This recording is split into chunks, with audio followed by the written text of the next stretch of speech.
We're in the Tate Britain, and we're looking at John Everett Millais' Ophelia. This is the quintessential Victorian and quintessential Pre-Raphaelite painting. It is, and the Victorians painted Shakespeare quite a lot, and they even painted Ophelia quite a lot, but this is the painting that everybody remembers. It's that moment after Hamlet has murdered Ophelia's father, and she has let herself fall into this river and is letting herself drown. Well, she goes mad after Hamlet murders her father and allows herself to drown.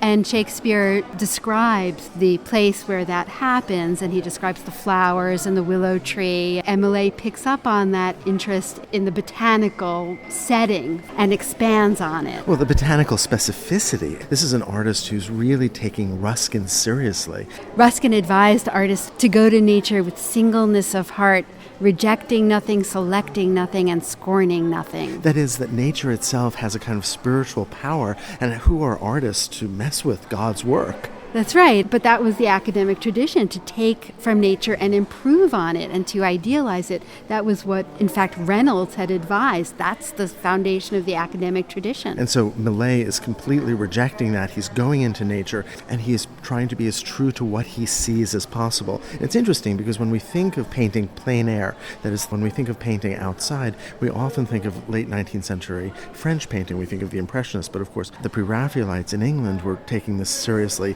mid-century. Millais found a spot that was very much like the one that Shakespeare described. But it's not as picturesque as it sounds. Painting outside is full of frustrations and difficulties. You have insects, you have weather variations, you have animals. And Millais speaks about this with a wonderful sense of sarcasm in a letter that he wrote.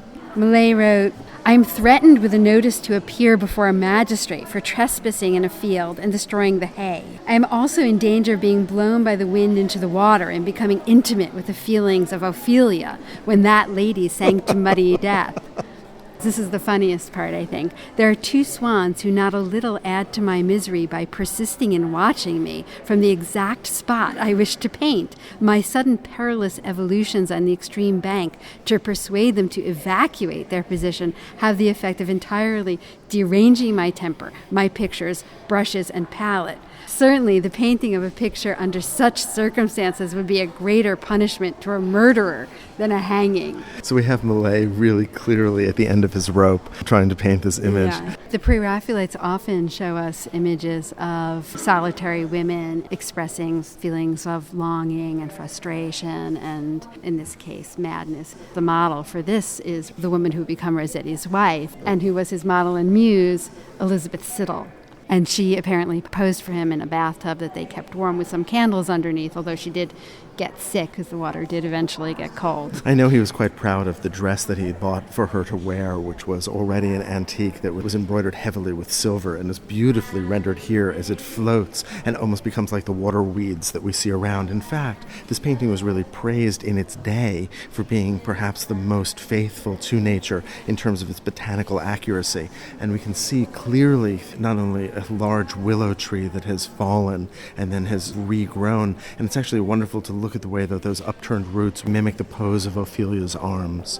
And we see lots of flowers that we can identify very specifically. And that have symbolic purpose. Right, we see forget-me-nots and poppies, which are a symbol of death, and violets, which are a symbol of faithfulness. In fact, she's got a chain of violets around her neck, which I think comes directly from the Shakespearean play.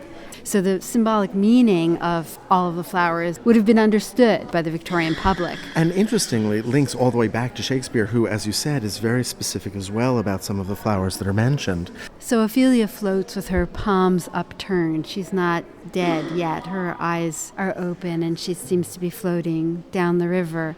But there are lovely passages when you look closely, not only at the flowers, but especially in the lower left where we see the light moving through those reeds that are growing up in the water. The intensity of the colors and the specificity, both of those things I think would have been really new and rather shocking to the Victorian public. Well, part of that was achieved because the Pre-Raphaelites rejected the traditional mode of painting, that is, painting on a dark ground. And so instead, they painted on a brilliant white ground, and some of that luminosity really comes through. In addition, some of these artists actually painted not on a dry white ground, but on a ground that was still wet, which meant that that white is picked up by the colors and really creates this vivid luminousness. And so the Pre-Raphaelites really were revolutionary. We love them now, and they seem very familiar to us, but they seemed really radical back in the late 1840s and 1850s.